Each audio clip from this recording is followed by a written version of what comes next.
So, hey Scorpio, my name is Chris, and this is your beautiful reading for whenever you find it. It's not really time specific, but it's kind of definitively 2026, right? The year of change, the year of big endings and big beginnings. I'm doing 3 cards for you, and we're diving right in, and there's the Knight of Wands. So you're going forward, you're moving forward, there's joyful playfulness, you know where to go. 2 of Wands, you got the world in your hand, and you should also make sure that your subconsciousness, your intuition, your feelings are with you, right? Wherever you're going.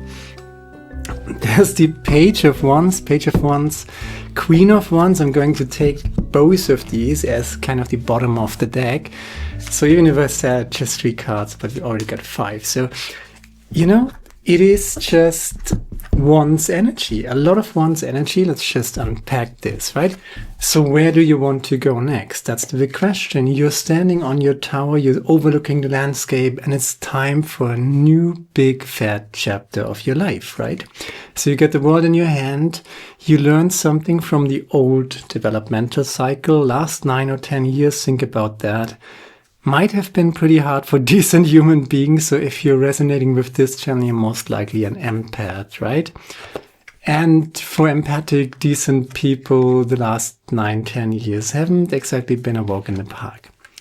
So, but you got something out of it, even if it's just experience, right? Knowledge about the world, you learned a few things about yourself as well. There you are, standing, overlooking the landscape, the world is in your hand, and you're ready to go forward. And this forward momentum is totally emphasized. You're no longer in the 10 of Wands. Actually, that's the 9 of Wands, that's the wounded warrior. No, you're moving on from that. Movement, right? The Page of Wands, the Knight of Wands. Not just realizing, okay, there's something I need to change, right? Because this guy is literally standing in the desert. There's something completely over and there's nothing more to gain from it. You got something out of it, whether it's experiences, whether it's maybe you got an education, maybe you got just a few ideas about the world, how it really works, right? And now you're moving on from that and you're really stepping on the gas pedal, right? We're really making some changes. There's the Queen of Wands. So you're using all of your passion, all that you are passionate about to crystallize something out in balance. There's the 2 of Pentacles here as well. And that's a joyful celebration. And the Queen of Wands is totally working. There are a few cards upside down. Let me just fix this. The Queen of Wands is working with her subconscious energy. That's the black cat here, right? So she's passionate about something and she's manifesting something out, but never against her own gut feeling. So if you want to create a new career for yourself, a new career path, if you want to create a new relationship, if you want to whatever it is, right? If you start anew, if you restart your life, you're very passionate, you're very optimistic, there's a playful energy to it, but you definitively have a plan, right? You have a few options and you're overseeing your life and you're not naively running into this, which the Knight of Wands alone can be about, but with the Queen of Wands, you are very, very sure of what you want to create. Trust your gut feelings, right? If your gut is telling you no, right? That's even if your brain says, oh, it looks so good on paper, it pays so well, right? But if your gut feeling says, oh, I can't stand the people, then that's not the right job or the right career setting for you or the right, I don't know, set of people, new friendships could be something like that, relationships, right?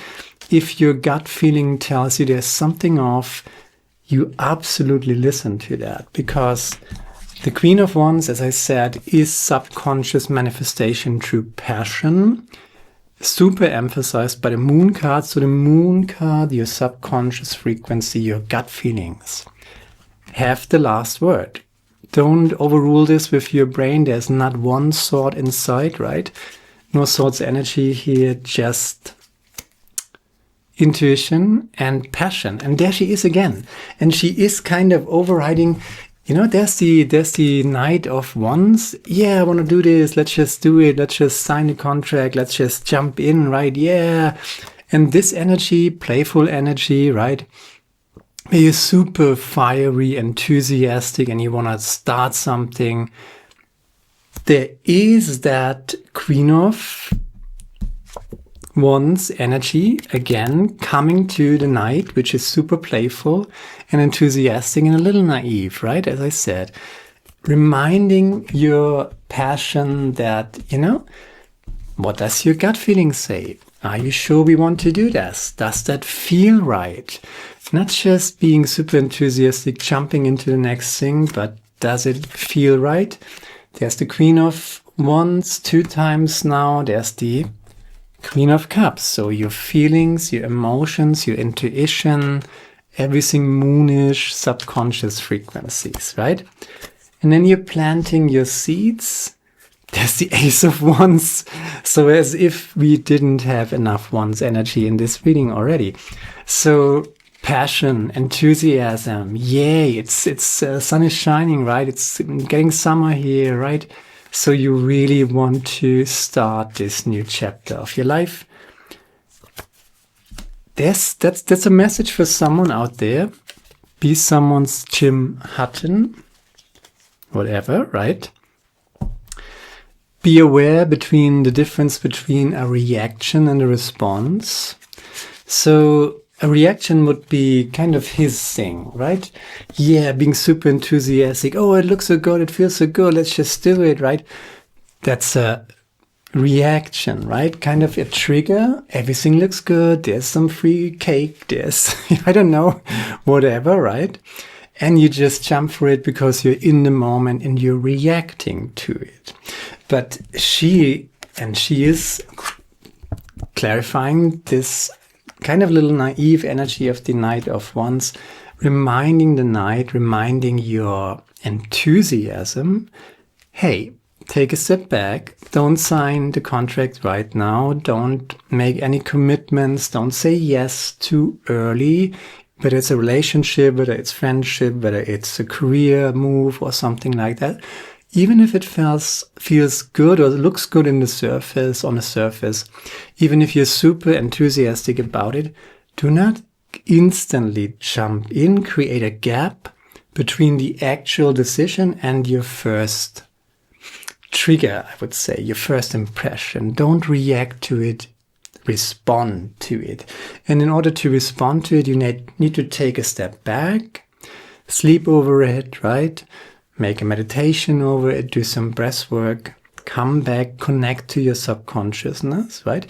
The Knight of Wands is up here in consciousness. Yeah, let's just do it. Yeah. Super awake, waking consciousness, right? The frequency is very high, very active. But you have to make sure to bring that impression down to your subconsciousness. Let it sit there for a while, sleep over it, meditate over it, and then you usually have time 2 or 3 days, right? To just sit with it, think about it, sleep about it, meditate about it. This is her approach, and this is honoring your subconscious moon energy here. And then you make your decision. And if it feels right, if your gut says yes, then by all means go for it. But make that step and give yourself the time and the chance to sit back for a moment, let it sink in, let it process internally, and then you make your decision. Know the difference between belief and faith. Okay, and there's one more from Rilke. Perhaps somewhere, someplace deep inside your being, you have undergone important changes while you were sad. Maybe that's a reference to the last 9 or 10 years, right? But you're coming out, you're out of it. You're not just coming out of it, you're totally out of it. So, you know, and you want to start a new thing and you're enthusiastic. So, what else we got? If everything around you seems dark, look again, you might be the light. And the reason for evil in the world is that people are not able to tell their stories. Well, before you tell your story, you have to process it and then learn from it, and certainly not repeat the same mistakes. Realize that the world is full of narcissistic, toxic people. But you're not one of them, and uphold that. And even if you meet people, you know, the Knight of Wands is also an energy that is easily manipulated by narcissistic, toxic people. But look into the last journey that you finished. That's finished, right? That's absolutely finished. You're in this new chapter. Check out the yearly reading, check out the spring reading. I think that was all about this transition from the old to the new system. You're totally in the new system, and that's wonderful. Welcome, and you want to start, but don't make the same mistakes that you maybe did in the last cycle, developmental cycle, 9-10 years. So don't fall for shiny surfaces, right?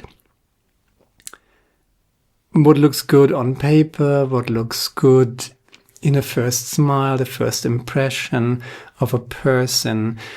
You know, there are people out there who are really manipulative and evil, and they just, if they realize that you're enthusiastic, that you're excited, right, that you want to move on, that you want to make a decision, that you want to create something, they just tell you exactly what you want to hear, and then they manipulate you through that, right? They might wear a mask, things like that. So there are people out there who are ready to exploit enthusiasm. And that's why you sleep over it, meditate over it, create a gap between the actual decision where you want to go next and signing the contract, making the commitment. Saying yes to anything is easy. Going back from that yes is harder to do, and you're losing credibility if you do that too often. So give yourself the chance to, okay, I think about it, or give me 3 days or whatever, and I come back to you, something like that. Even if you're super excited, give yourself that chance to process it internally. That's pretty much it. I got one more Blue Angel Oracle card. What we got? Eternity. Okay, number 44. 44 seems to come up. The immortal presence. This life that projects you forward is also the eternal life that folds back within itself endlessly, time and time again. Your life unfolds within itself in an endless cycle. The future is inside you, waiting to appear. It lives alongside this present moment. You will never have more or less than the present. So you're making your decision in the here and now. That is very important, and to live in the moment is super important, and he has absolutely no problem with that, right? Because he's completely in the moment. But there is such a thing, even if this is emphasized by the Blue Angel Oracle card, embrace the moment, be in the moment, but be in the moment mindful, right? Not naive, but mindful, mindfully present in the here and now. Realize that you're enthusiastic and jumping around like a little puppy. If you do jump around like a little puppy, right, then be aware of that, right? And be aware of the risks and challenges that might come with that, since the world is full of toxic, narcissistic people. That's all I got, and I hope it resonates with someone out there. Share, like, subscribe, leave a comment, let me know what you think about it, and hopefully see you next time. Now goodbye, my friend.